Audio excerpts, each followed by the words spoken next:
एक बार की बात है। इस बार सुंदरपुर गांव में गर्मी अपने चरम पर था। उसी गांव के जंगल के रास्ते से जगदीश सुंदरपुर जा रहा था। गर्मी बहुत तेज होने के कारण से जगदीश बोलता है, अरे बाप रे, कितना गर्मी है आज। अब लगता है हमें किसी पेड़ के नीचे बैठकर विश्राम कर लेना चाहिए, नहीं तो चक्कर आ जाएगा। तभी जगदीश का नजर एक प्राचीन पेड़ के नीचे गया और उसने सोचा कि यहीं पर थोड़ा विश्राम कर लेना चाहिए। जगदीश नीचे बैठने ही वाला था कि तभी ऊपर से कोई आवाज आता है। रुक जाओ, यहाँ बैठने से पहले तुम्हें एक सवाल का जवाब देना होगा। जगदीश डर जाता है। उसने देखा कि तोता इंसानी आवाज में बातें कर रहा है। हैं? तुम तो तोता हो, तुम इंसानी आवाज में कैसे बात कर सकते हो? मैं एक अलग प्रजाति का तोता हूँ, इसलिए मैं इंसानी आवाज में बातें कर सकता हूँ।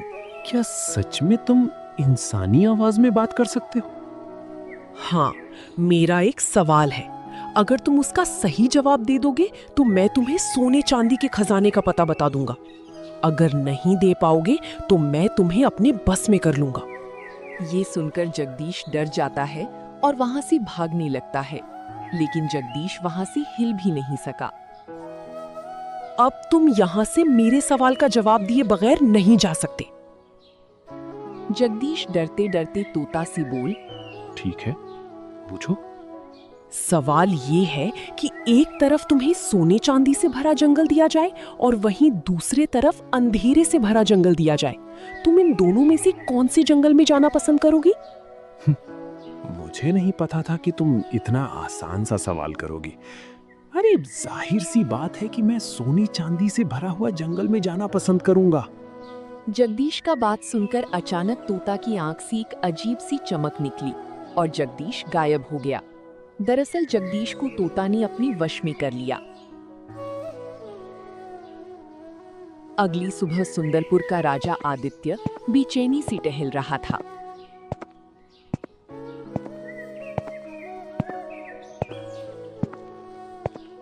कि तभी उसकी पत्नी आकर उससे बोली, क्या हुआ जी, आप इतना चिंतित क्यों हैं? अब तुम्हें क्या बताऊं कलावती, कल दूसरे राज्य से मेरा एक गुप्तचर कोई संदेश लेकर मेरे पास आने वाला था। वो अभी तक मेरे पास नहीं पहुंचा है। तभी राजा आदित्य का मंत्री दौड़ते हुए उसके पास आता है। महाराज, जिस बात का डर था वही हुआ। क्या हुआ, विस्तार से बताइए। महाराज, हमारे गुप्तचर जगदीश को कल हमारे गांव के कुछ नागरिकों ने उस रास्ते से आते हुए देखा जिस रास्ते में वही नीम का पेड़ पड़ता है। ये सुनकर राजा आदित्य की चेहरे पर चिंता की लकीरों और दिखाई देने लगी। उसके बाद वहां से मंत्री चली जाता है।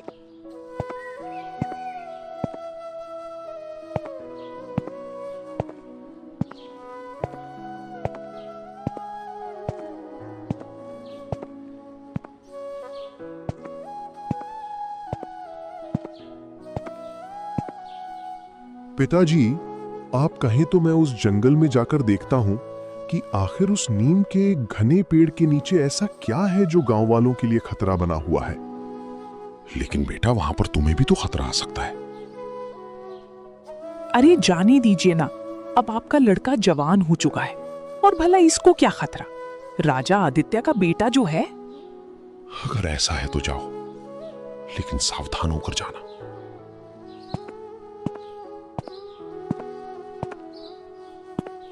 अर्जुन महल से घोड़ा लेकर उसी नीम के प्राचीन पेड़ की ओर जाने लगता है।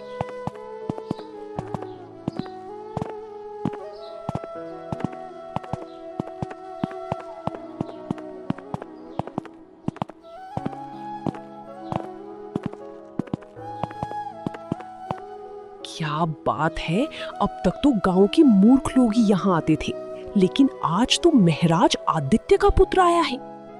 मैंने सुना है कि तुम स्त्रियों से एक अजीब अजीब सवाल पूछते हो और उसे गायब कर देते हो। हाँ, क्योंकि वो मेरे सवाल का जवाब नहीं दे पाते। अच्छा, पूछो, क्या सवाल पूछना चाहते हो? बड़ी निडर हो राजकुमार, लगता है तुम्हें अपने आप पर काफी भरोसा है। उसके बाद तोता ने अर्जुन से वही सवाल किया जो जगदीश से किया था। सवाल ये है कि एक तरफ सोने चांदी से भरा जंगल रही और दूसरी तरफ अंधेरे भरा जंगल रही, तो तुम किस जंगल में जाना पसंद करोगी? सवाल तो बहुत ही आसान है, लेकिन फिर भी यहाँ लोग आकर फंस क्यों जाते हैं? मुझे इसमें कुछ गड़बड़ लग रहा है। मैं अंधेरे से भरा जंगल में जाना पसंद करूंगा। अर्जुन का सवाल जवाब को सुनकर तोता पूरी तरह चौंक जाता है। हाँ, तुम पहले इंसान हो जिसे सही जवाब दिया है, लेकिन शायद तुम ये नहीं जानती कि इस उत्तर के बदले में तुम्हें उस अंधेरे जंगल में जाना पड़ेगा। मैं तुम्हारी बात का मतलब नहीं समझा। मैं भी जानना चाहता हूँ कि उस अंधेरी से जंगल में क्या है।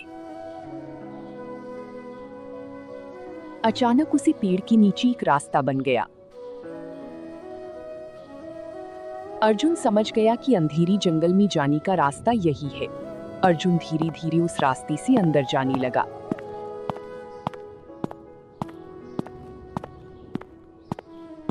कुछ ही देर में अर्जुन स्वयं को एक भयानक जंगल में पाया जो चारों तरफ अंधेरे से घिरा हुआ था। तभी अर्जुन की कानों में बहुत से लोगों की चिल्लाने की आवाज टकराई। लगता है इस जंगल में मेरे अलावा भी और कोई है।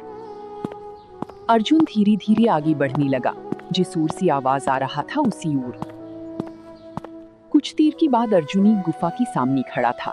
उसी गुफा के अंदर जाने वाली द्वार पर बड़ी बड़ी मोटी सलाखें लगा था। उस सलाखों के अंदर गुफा में बहुत सी लोग बंद थी। तभी जगदीश राजकुमार अर्जुन को देखकर चिल्लाया। आप तो महाराज अर्जुन हैं, महाराज आदित्य के पुत्र। आप मेरी मदद करें, मुझे यहाँ से निकालिए। मैं जगदीश हूँ।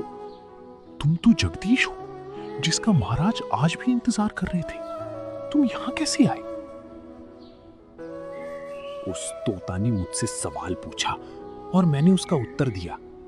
उसके बाद अचानक मैं अपने आप को इस गुफा के अंदर पाया जिसमें बहुत से लोग पहले से फंसे हुए थे। अर्जुन ने जैसे ही तलवार से उसे सलाखों पर वार किया, अचानक उसे तेज रोशनी निकलने लगी और अर्जुन नीचे गिर जाता है। उसके बाद वहां से अचानक वो गुफा गायब हो गया और अर्जुन ने खुद को ये सुंदर तालाब के नजदीक पाया जिसके सामने एक बूढ़ी औरत उदास मन से बैठी हुई थी। अर्जुन को देखकर वो बूढ़ी औरत बोली,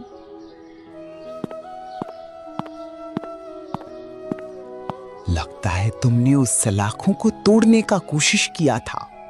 तुम्हें कैसे पता? उस सलाखों को जो भी तोड़ने का कोशिश करता है वो इसी तालाब के पास पहुंच जाता है।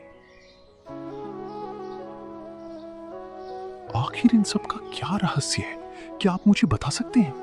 हाँ बेटा, ये जो तुम देख रहे हो अंधेरे से भरा जंगल किसी समय बहुत ही सुंदर और अनोखा जंगल हुआ करता था। कुछ समय पहले यहाँ पर ही जंगल की रानी राज्य करती थी, मगर एक तांत्रिक बुरे इरादों से इस जंगल में आया और उसके बाद जंगल का ये हाल हो गया।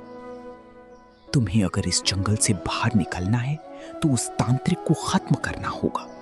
तो मुझे बताओ, वो तांत्रिक कहाँ मिलेगा? मैं उसे खत्म कर दूंगा। यहां से कुछ दूर पर एक बहुत ही पुराना खंडहर है। कहते हैं कि वो तांत्रिक वहीं पर अपना तंत्र मंत्र करता है। मैं उसे खत्म कर दूंगा। ध्यान रखना, वो तुमसे एक सवाल करेगा। तुम जवाब नहीं देना, लेकिन तुम भी उसे एक सवाल करना जिसको सुनकर वो कुछ देर के लिए उलझ जाए। तुम्हें इस मौका का फायदा उठाकर उसे मारना होगा। अर्जुन बगैर देरी किए हुए वहां से निकल जाता है खंडहर को ढूंढने के लिए।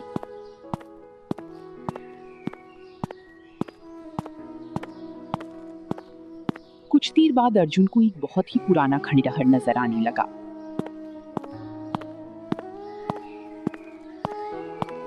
कुछ देर में अर्जुन उस खंडहर के मुख्य द्वार पर पहुंच गया। अर्जुन जैसे ही उसी खंडहर के अंदर गया तो वो अचानक अपने आप को एक गुफा के अंदर पाया। उसी गुफा के अंदर एक व्यक्ति काली कपड़े पहनकर बैठा हुआ था और कुछ गतिविधियां कर रहा था। लगता है तुम वही तांत्रिक हो। तांत्रिक हंसता हुआ बोला। काफी समझदार हो राजकुमार। क्या तुम मुझे जानते हो? तांत्रिक सब जानता है। तुम अर्जुन हो, राजा आदित्य का पुत्र। अर्जुन तांत्रिक को ललकारते हुए बोला। मैं तुम्हें इसी समय युद्ध के लिए ललकारता हूं। लेकिन पहले मेरे एक सवाल का जवाब तो दो। अगर तुमने सवाल का जवाब दे दिया तो गुफा के अंदर फंसे सभी लोगों को छोड़ दूंगा और इस जंगल को भी अंधेरे से आजाद कर दूंगा। बोलो, कैसा सवाल? बताओ, तुम्हारे राज्य में कितने कौवे हैं? तांत्रिक का सवाल सुनकर अर्जुन पूरी तरह से चौंक गया और तांत्रिक की ओर गौर से देखने लगा। और तांत्रिक जोर जोर से हंसते हुए उठकर खड़ा हो गया। क्या हुआ राजकुमार अर्जुन? मेरे सवाल का जवाब दो। मैं तुम्हारे सवाल का जवाब तो दे दूंगा, लेकिन उससे पहले तुम्हें मेरा एक सवाल का जवाब देना पड़ेगा। अर्जुन का बात सुनकर तांत्रिक पूरी तरह से चौंक गया। मेरी सिर्फ इतना ही कहने से चौंक गए? तुम तो बहुत बड़ी तांत्रिक हो ना। तो बताओ, क्या तुम मेरे सवाल का उत्तर दे सकते हो? अगर नहीं दे सकते हो तो हमेशा के लिए इस जंगल को छोड़कर चले जाओ। तांत्रिक पूरी तरह से आवेश में आ गया और बोला। अच्छा, तांत्रिक सब जानता है। तुम पूछो। बोलो, तुमने कुछ देर पहले मुझसे पूछा था कि मेरे राज्य में कितने कौवे हैं। अब मैं तुमसे पूछता हूं कि तुम्हारे सर पर कितने बाल हैं। ये सुनकर तांत्रिक सोच में पड़ जाता है। उसके बाद अर्जुन इसी मौके का फायदा उठाकर उसे मार देता है। कुछ देर बाद अर्जुन देखता है कि वहां पर सूरज उगाया है और वो अंधेरे से भरा जंगल देखते ही देखी बहुत ही सुंदर जंगल में प्रतीत हो गया।